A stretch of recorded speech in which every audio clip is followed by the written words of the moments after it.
بسم اللہ الرحمن الرحیم۔ آپ نے ایک اور سوال کیا کہ کیا صحابہ کرام میلاد منایا کرتے تھے؟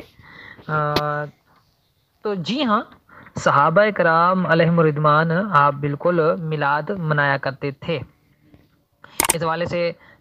کئی روایات موجود ہیں۔ حضرت امیر معاویہ رضی اللہ تعالیٰ عنہ سے روایت ہے، یہ سنن نسائی شریف کے اندر یہ روایت موجود ہے کہ آپ فرماتے ہیں کہ ان رسول اللہ صلی اللہ علیہ وسلم خرج علی حلقہ یعنی من اصحابی، کہ رسول اللہ صلی اللہ علیہ وسلم صحابہ کرام کے ایک محفل میں آپ تشریف لائے اور صحابہ کرام سے ارشاد فرمایا ما اجلسکم، کہ تمہیں یہاں پر کس چیز نے بٹھا کر رکھا ہے؟ صحابہ کرام نے عرض کی جلسنا ندعو اللہ ونحمدہ علی ما ہدانا لدینہ ومن علینا بکا، کہ ہم یہاں پر اس لیے بیٹھے ہیں، محفل سجانے کا مقصد یہ ہے کہ ہمیں جو اللہ تعالیٰ نے دین کی دولت عطا فرمائی ہے اور آپ کو بھیج کر ہم پر احسان فرمایا، اس پر اس کا ذکر کریں اور اس کا شکر ادا کریں۔ نبی پاک صلی اللہ علیہ وسلم نے ارشاد فرمایا اللہم اجلسکم الا ذالک، اللہ کی قسم کہ تم اس لیے بیٹھے ہو؟ صحابہ کرام نے عرض کی کہ اللہ کی قسم ہم اس لیے بیٹھے ہیں کہ دین اسلام کی دولت اور آپ کی آمد کی نعمت عظمیٰ پر اللہ کا شکر ادا کریں۔ تو نبی کریم صلی اللہ علیہ وسلم نے ارشاد فرمایا میرے صحابہ میں تم سے قسم اس لیے نہیں لے رہا کہ مجھے تم پر کوئی شک ہے، بلکہ معاملہ یہ ہے کہ انما اتانی جبریل علیہ السلام فاخبرنی ان اللہ یباہی بکم الملائکہ، کہ اے میرے صحابہ میں تم پر شک کی وجہ سے قسم نہیں لے رہا، بلکہ معاملہ یہ ہے میرے پاس جبریل علیہ السلام آئے اور مجھے خبر دی کہ تمہارے اس عمل پر اللہ تعالیٰ فرشتوں پر فخر فرما رہا ہے۔ اب یہ جو سنن نسائی شریف کی روایت ہے، جو سیاست کی کتاب ہے، اب اس میں واضح طور پر یہ کہ صحابہ کرام ایک مجلس میں ہے، محفل میں ہے اور نبی کریم صلی اللہ علیہ وسلم کی آمد پر اللہ کا شکر ادا کر رہے ہیں اور اللہ کا ذکر کر رہے ہیں اور ان کے اس عمل پر اللہ پاک فخر فرما رہا ہے۔ تو پتہ چلا کہ صحابہ نے بھی میلاد منایا، نہ صرف میلاد منایا بلکہ ایسا میلاد منایا کہ ان کے میلاد پر اللہ نے فخر بھی فرمایا۔ تو یہ بالکل صحابہ کرام سے ثابت ہے۔ اس کے علاوہ حضرت عبداللہ ابن عباس رضی اللہ تعالیٰ عنہ فرماتے ہیں کہ کچھ صحابہ کرام علیہم الرضوان بیٹھ کر مختلف انبیاء کے درجات اور کمالات کا تذکرہ کر رہے تھے۔ ایک نے کہا کہ حضرت ابراہیم علیہ السلام خلیل اللہ تھے، دوسرے نے کہا حضرت موسیٰ علیہ السلام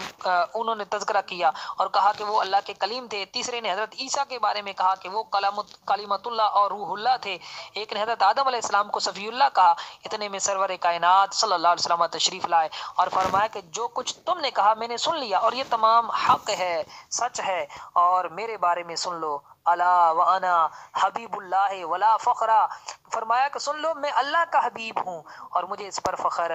نہیں ہے۔ یہ سنن ترمذی کے اندر، جامع ترمذی کے اندر یہ روایت موجود ہے، مشکات المصابیح کے اندر یہ روایت موجود ہے۔ تو پتہ چلا کہ صحابہ کرام جو ہے وہ مل بیٹھ کر انبیاء کا تذکرہ کرتے تھے محفل کے اندر، اور حضور علیہ الصلوۃ والسلام نے اس محفل میں جب تشریف لائے تو آپ نے اسے منع نہیں کیا کہ تم یہ کیا کر رہے ہو، بلکہ نبی کریم صلی اللہ علیہ وسلم نے اپنا بھی ذکر کیا۔ تو اس سے ثابت ہوا کہ صحابہ کرام محافل کے اندر ذکر جو ہے وہ انبیاء کرتے تھے، نبی کریم صلی اللہ علیہ وسلم کا ذکر کیا کرتے تھے۔ اچھا، میلاد کے حوالے سے بعض یہ کہتے ہیں جناب میلاد، تو میلاد ہوتا کیا ہے؟ سب سے پہلے تو یہ معلوم ہونا چاہیے میلاد کیا ہوتا ہے۔ تو عرف عام میں میلاد ذکر مصطفیٰ کا نام ہے، خواہ وہ 2 آدمی مل کر کریں یا لاکھوں اور ہزاروں آدمی مل کر کریں۔ اس محفل میں کیا ہوتا ہے؟ اللہ کی حمد و ثنا بیان کی جاتی ہے، تلاوت قرآن مجید ہوتی ہے، ذکر حبیب خدا صلی اللہ علیہ وسلم ہوتا ہے اور ان کی نعتیں پڑھی جاتی ہیں، ان پر صلاۃ و سلام پیش کیا جاتا ہے۔ آپ مجھے بتائیں کہ ان کاموں کے لیے کیا کسی دلیل کی ضرورت ہے؟ اب ان کاموں کے لیے ہم کہیں کہ جناب آپ یہ کام کر رہے ہیں تو کیا حضور اور حضور کے صحابہ نے یہ کام کیا تھا؟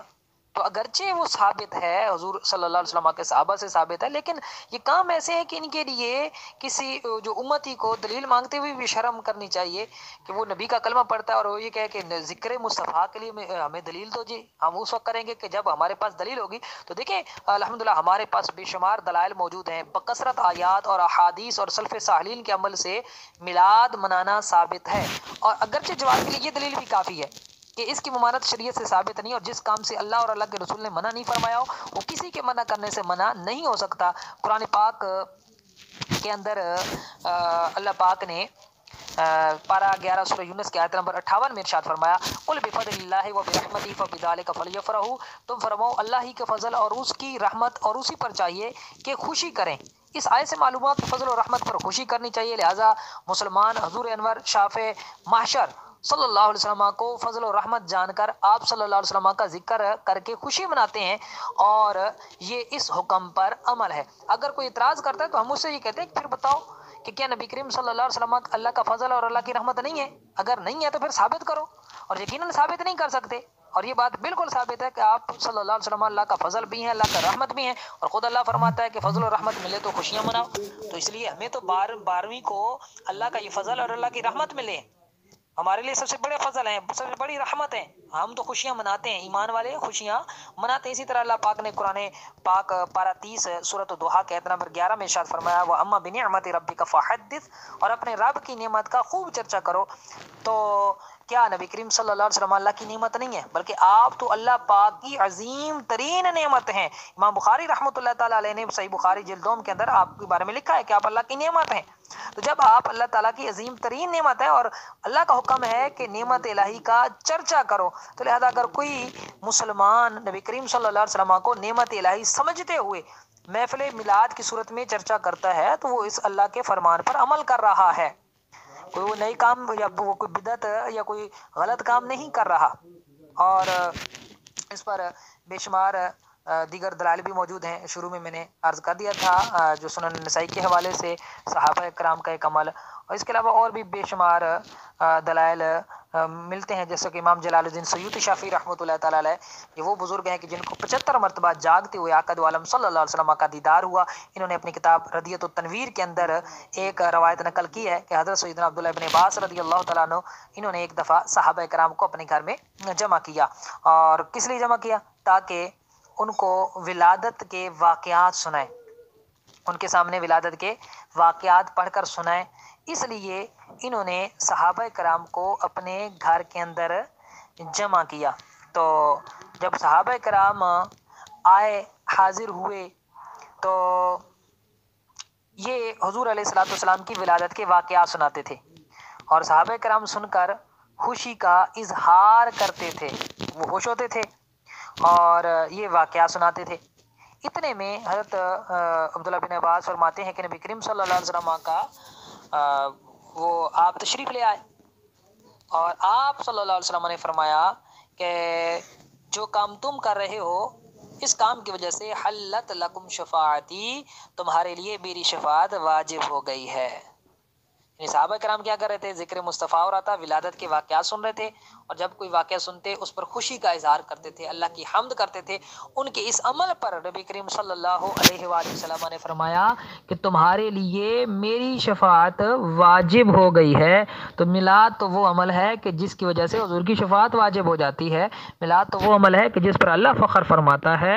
میلاد تو وہ عمل ہے کہ جو نبی کریم صلی اللہ علیہ وسلم جب تشریف لے آئیں تو اس کو قبول فرماتے ہیں، اور اس میں خود آپ بھی حصہ لیتے ہیں۔ تو لہٰذا اس سے روکنا یہ بالکل شیطانی کام ہے، یہ اہل ایمان کا طریقہ نہیں ہے۔ واللہ اعلم۔